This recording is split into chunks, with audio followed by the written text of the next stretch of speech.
Hello, welcome back my YouTube channel. ಇವತ್ತಿನ recipe ಏನು ಗೊತ್ತಾ? ಅಣಬೆ ಸಾರು ಮಾಡುವಂಥದ್ದು. ಅಂದರೆ ನಮಗೆ ಸ್ವಲ್ಪ ಅಣಬೆ ಸಿಕ್ಕಿದೆ ಆಯಿತಾ. ಮಳೆ ಎಲ್ಲ ಸ್ಟಾರ್ಟ್ ಆಗಿದೆ ಅಲ್ವಾ. ಇದು ನಮಗೆ ಹೊಲದಿಂದಲ ಸಿಗುವಂತಹ ಸಣ್ಣ ಸಣ್ಣ ರೀತಿಯ ಅಣಬೆ. ಸೊ ಈ ಅಣಬೆಯನ್ನು ಇವತ್ತು ಸಾರು ಮಾಡಬೇಕು ಅಂತ ಪ್ಲ್ಯಾನ್ ಮಾಡ್ಕೊಂಡಿದ್ದೀವಿ. ಅಂದರೆ ಇದು ಸಾರು ಮಾಡೋದು ಹೇಗೆ ಅಂತ ಹೇಳಿದ್ರೆ, ಹಲಸಿನ ಬೀಜ ಇದೆ ಅಲ್ವಾ, ಹಲಸಿನ ಬೀಜವನ್ನು ಹಾಕ್ಕೊಂಡು ಸಾರು ಮಾಡುವಂಥದ್ದು. ಈಗ ಮೊದಲಿಗೆ ಅಣಬೆಯನ್ನು ಚೆನ್ನಾಗಿ ಕ್ಲೀನ್ ಮಾಡ್ಕೊಳ್ಬೇಕು. ಈ ಮೇಲಿನ ಸಿಪ್ಪೆ ಇದೆ ಅಲ್ವಾ, ಬ್ರೌನ್ ಕಲರ್ ಆಗಿರುವ ಸಿಪ್ಪೆ, ಅದನ್ನು ರಿಮೂವ್ ಮಾಡ್ಕೊಳ್ಬೇಕು. ನಮಗೀಗ ಅಣಬೆ ಸಿಕ್ಕಿದೆ. ಇದು ಹೊಲ ಗದ್ದೆಗಳಲ್ಲೆಲ್ಲ ಬೆಳೆದಿರುವಂತಹ ಅಣಬೆ ಆಯಿತಾ. ನ್ಯಾಚುರಲ್ ಆಗಿ ಸಿಕ್ಕಿರುವಂತಹ ಒಂದು ಅಣಬೆ. ಸಣ್ಣ ರೀತಿಯಲ್ಲಿ ಅಣಬೆ ಬರುತ್ತಲ್ವಾ, ಅದು. ಈಗ ಇದನ್ನು ಚೆನ್ನಾಗಿ ಎಲ್ಲ ಕ್ಲೀನ್ ಮಾಡಿಕೊಂಡು ತೊಳೆದು ಒಂದು 4-5 ಬಾರಿ ತೊಳ್ಕೊಂಡು ಆಮೇಲೆ ನೀರಿಗೆ ಹಾಕೊಂಡಿದ್ದೀನಿ. ಇನ್ನು ನೀರಿನಿಂದ ಇದನ್ನೆಲ್ಲ ತಗೊಳ್ಬೇಕು ಈ ರೀತಿ. ಆಮೇಲೆ ನಮಗೆ ಇದಕ್ಕೆ ಬೇಕಾಗಿರುವಂಥದ್ದು ಹಲಸಿನಕಾಯಿ ಬೀಜ. ಇದನ್ನು ಕೂಡ ಸಿಪ್ಪೆಯನ್ನು ತೆಗೆದು ಮಧ್ಯಕ್ಕೆ 2 ಪೀಸಾಗಿ ಕಟ್ ಮಾಡ್ಕೊಳ್ಳಿ. ಆಮೇಲೆ ಇದನ್ನು ನೀರಿನಲ್ಲಿ ಹಾಕೊಂಡಿದ್ದೀನಿ. ಈಗ ಈ ಮಶ್ರೂಮ್ ಮತ್ತು ಅಣಬೆ ಮತ್ತು ಹಲಸಿನ ಬೀಜವನ್ನು ಇಟ್ಕೊಂಡು ಒಂದು ಗ್ರೇವಿಯನ್ನು ಮಾಡಬೇಕು. ಅಂದರೆ ಈ ಗ್ರೇವಿ ತುಂಬ ಈಸಿಯಾಗಿ ಹಾಗೂ ಬೇಗ ಸಿಂಪಲ್ ಆಗಿ ಮಾಡ್ಕೊಳ್ಬೋದು. ಮತ್ತು ಇದು ನಮಗೆ ಅನ್ನದ ಜೊತೆಗೆ, ರೊಟ್ಟಿ ಜೊತೆಗೆಲ್ಲ ತಿನ್ನಲಿಕ್ಕೆ ತುಂಬ ಟೇಸ್ಟಿಯಾಗಿರುತ್ತೆ. ನೀವು ಕೊಡಗಿನವರಾದರೆ ಈ ರೆಸಿಪಿಯನ್ನು ಖಂಡಿತವಾಗ್ಲೂ ಟ್ರೈ ಮಾಡಲೇಬೇಕು. ಏಕೆಂತ ಹೇಳಿದ್ರೆ ಅಷ್ಟು ಟೇಸ್ಟಿಯಾಗಿರುತ್ತೆ. ದೋಸೆಗೆಲ್ಲ ಇನ್ನೂ ಒಳ್ಳೆ ಕಾಂಬಿನೇಷನ್. ಸೊ ಇದು ಯಾವ ರೀತಿ ಮಾಡೋದು ಅಂತ ನೋಡೋಣ. ಮೊದಲಿಗೆ ಒಂದು ಕುಕ್ಕರನ್ನು ತಗೊಳ್ಬೇಕು. ಕುಕ್ಕರ್ ಅಥವಾ ನೀವು ಮಾಮೂಲು ಹಾಗೆ ಬೇಯಿಸೋದಾದರೂ ಬೇಯಿಸ್ಕೊಳ್ಬೋದು. ಕುಕ್ಕರ್ ಅಂದರೆ ಒಂದು ಬೇಗ ಬೆಂದು ನಮಗೆ ಬೇಯುತ್ತಲ್ವ, ಅದಕ್ಕೋಸ್ಕರ ಕುಕ್ಕರ್ನಲ್ಲಿ ಮಾಡೋಣ ಅಂತ. ಮೊದಲು ಕುಕ್ಕರನ್ನು ತಗೊಳ್ಳಿ. ಕುಕ್ಕರಿಗೆ ನಾನೀಗ ಈ ಹಲಸಿನ ಬೀಜವನ್ನು ಇದಕ್ಕೆ ಹಾಕೊಡ್ತಾ ಇದ್ದೀನಿ.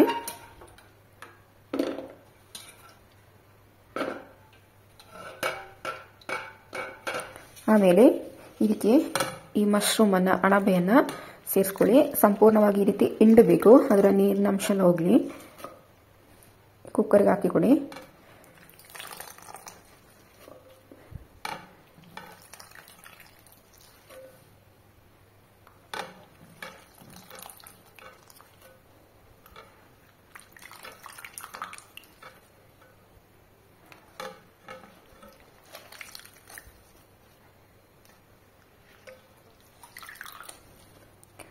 ನೋಡಿ, ಈ ರೀತಿ ಕುಕ್ಕರಿಗೆ ಹಾಕಿಕೊಳ್ಳಿ.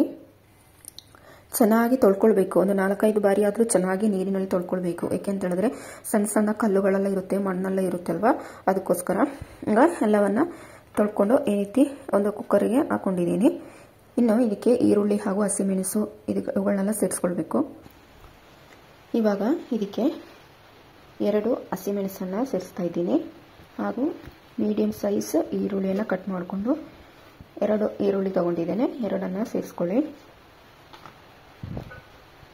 ಆಮೇಲೆ ಇದಕ್ಕೆ ಕರಿಬೇವಿನ ಸೊಪ್ಪನ್ನು ಕೂಡ ಸೇರಿಸ್ತಾ ಇದ್ದೇನೆ. ಆಮೇಲೆ ಉಪ್ಪು ಸೇರಿಸ್ಕೊಳ್ಳಿ.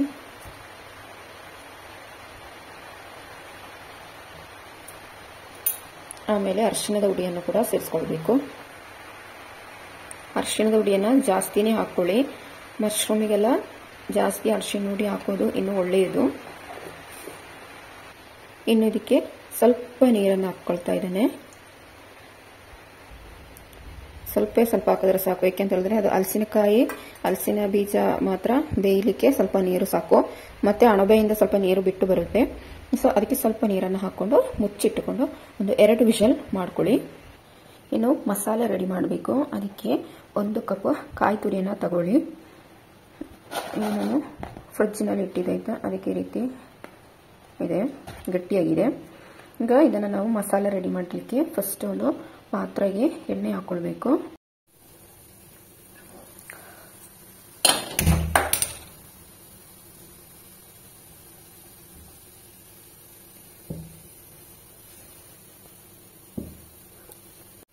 ಇದಕ್ಕೆ ಮಸಾಲೆ ರೆಡಿ ಮಾಡಲಿಕ್ಕೆ ಫಸ್ಟ್ ಒಂದು ಪಾತ್ರೆ ಬಿಸಿ ಮಾಡ್ಕೊಳ್ಳಿ. ಬಿಸಿ ಆಗುವಾಗ ಅದಕ್ಕೆ ಎಣ್ಣೆಯನ್ನು ಹಾಕಿ ಕೊಡಬೇಕು. ಎಣ್ಣೆ ಹಾಕಿ ಕೊಡ್ತಾ ಇದ್ದೀನಿ. ಇನ್ನು ಇದಕ್ಕೆ ನಾವು ಸೋಂಪು ಕಾಳನ್ನು ಸೇರಿಸಬೇಕು. ಸೋಂಪು ಕಾಳನ್ನು ಸೇರಿಸ್ಕೊಳ್ಳಿ. ಇವಾಗ ಇದಕ್ಕೆ ಕಾಯಿ ತುರಿಯನ್ನು ಸೇರಿಸ್ಕೊಳ್ಬೇಕು. ಆಮೇಲೆ ಚೆನ್ನಾಗಿ ತೆಂಗಿನಕಾಯಿಯನ್ನು ಹುರ್ಕೊಳ್ಬೇಕು ಎಣ್ಣೆಯಲ್ಲಿ.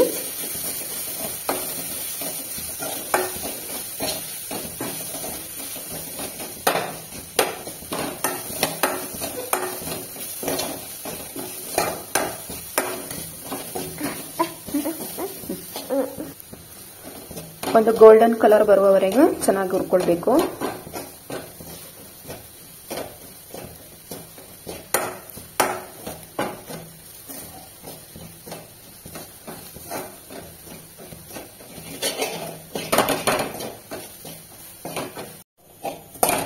ಈಗ ತೆಂಗಿನಕಾಯಿ ಕಲರ್ ಚೇಂಜ್ ಆಗಿದೆ. ಈಗ ಇದಕ್ಕೆ ಮೆಣಸು ಹುಡಿಯನ್ನು ಸೇರಿಸ್ಕೊಳ್ಳಿ. ಮೊದಲಿಗೆ ಧನಿಯಾ ಪೌಡರ್ 1.5 ಟೇಬಲ್ ಸ್ಪೂನ್ ತಗೊಂಡಿದ್ದೀನಿ. ಹಾಗೂ ಮೆಣಸಿನ ಹುಡಿ ಕೂಡ 1.5 ಟೇಬಲ್ ಸ್ಪೂನ್ ಅನ್ನು ಸೇರಿಸ್ಕೊಂಡಿದ್ದೀನಿ. ಇವೆಲ್ಲ ಚೆನ್ನಾಗಿ ಹುರ್ಕೊಳ್ಬೇಕು. ಅದರ ಹಸಿ ವಾಸನೆ ಹೋಗೋವರೆಗೂ ಚೆನ್ನಾಗಿ ಫ್ರೈ ಮಾಡ್ಕೊಳ್ಳಿ. ಸಿಮ್ಮಲ್ಲಿ ಇಟ್ಕೊಂಡು ಈ ರೀತಿ ಫ್ರೈ ಮಾಡ್ಕೊಳ್ಬೇಕು.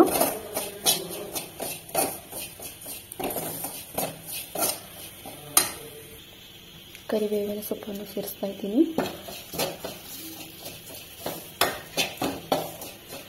ಚೆನ್ನಾಗಿ ಹುರ್ಕೊಳ್ಳಿ.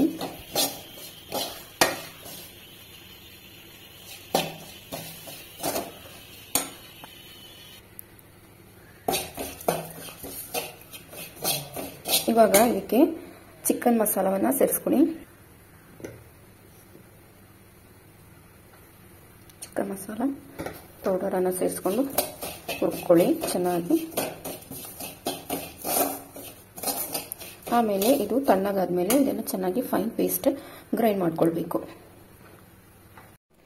ಇದೀಗ 2 ವಿಷಲ್ ಆದಮೇಲೆ ಓಪನ್ ಮಾಡಿದೆ ಕುಕ್ಕರ್. ಈ ರೀತಿ ಚೆನ್ನಾಗಿ ಎಲ್ಲ ಬೆಂದಿದೆ ಅಣಬೆ ಎಲ್ಲ. ಇನ್ನು ಇದು ನಾವು ಇದಕ್ಕೆ ಮಸಾಲೆಯನ್ನು ಗ್ರೈಂಡ್ ಮಾಡಿ ಸೇರಿಸ್ಕೊಳ್ಬೇಕು.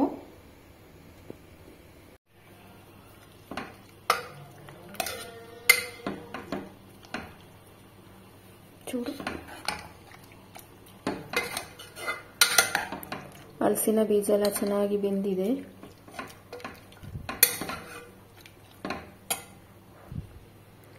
ಫೈನ್ ಪೇಸ್ಟ್ ಆಗಿದೆ. ಇನ್ನು ನಾವು ಮಸಾಲೆಯನ್ನು ಇದಕ್ಕೆ ಹಾಕಿ ಕೊಡಬೇಕು.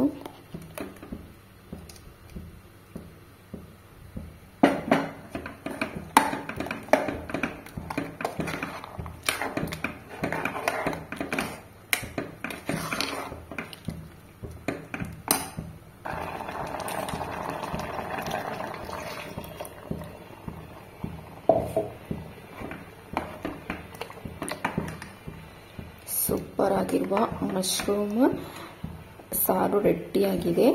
ಅಂದರೆ ಇದು ಕುದಿ ಬಂದರೆ ಸಾಕು. ಅಂದರೆ ನೀವು ಕೂಡ ಈ ರೆಸಿಪಿಯನ್ನು ಖಂಡಿತವಾಗಿ ಟ್ರೈ ಮಾಡಲೇಬೇಕು. ಹಲಸಿನ ಬೀಜ ಹಾಕಿ ಅಣಬೆಯನ್ನು ಹಾಕಿರುವಂತಹ ಒಂದು ಸ್ಪೆಷಲ್ ಸಾರು. ಇದು ರೊಟ್ಟಿ ಜೊತೆಗೆ ಇನ್ನೂ ತುಂಬ ಒಳ್ಳೆ ಚೆನ್ನಾಗಿರುತ್ತೆ. ಮತ್ತು ಅನ್ನಕ್ಕೂ ಕೂಡ, ಚಪಾತಿಗೆ, ಇವುಗಳ ಜೊತೆಗೆಲ್ಲ ಸರ್ವ್ ಮಾಡಲಿಕ್ಕೆ ಒಳ್ಳೆ ಟೇಸ್ಟಿಯಾಗಿರುತ್ತೆ. ಇನ್ನು ಇದಕ್ಕೆ ಉಪ್ಪೆಲ್ಲ ಇದೆಯಾ ಅಂತ ಒಮ್ಮೆ ಚೆಕ್ ಮಾಡ್ಕೊಳ್ಳಿ.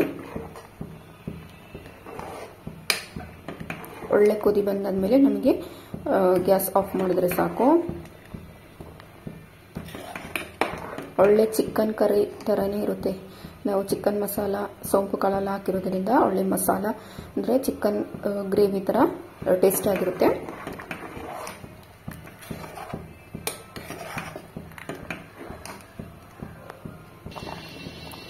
ಕುದಿ ಬರ್ತಾ ಇದೆ. ನಾನು ಕರಿಬೇವಿನ ಸೊಪ್ಪನ್ನು ಸೇರಿಸ್ತಾ ಇದ್ದೇನೆ.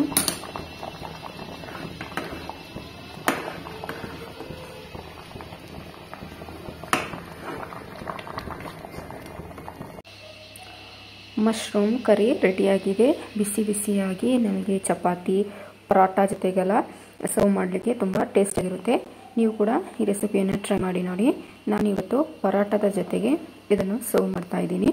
ಒಳ್ಳೆ ಟೇಸ್ಟ್ ಇತ್ತು, ತುಂಬ ಚೆನ್ನಾಗಿತ್ತು. ನೀವು ಕೂಡ ಈ ರೆಸಿಪಿಯನ್ನು ಟ್ರೈ ಮಾಡಲೇಬೇಕು. ಮುಂದಿನ ವ್ಲಾಗ್ನಲ್ಲಿ ಬೇರೆ ಒಂದು ರೆಸಿಪಿಯಾಗಿ ನಿಮ್ಮ ಮುಂದೆ ಬರ್ತೇನೆ. Thank you.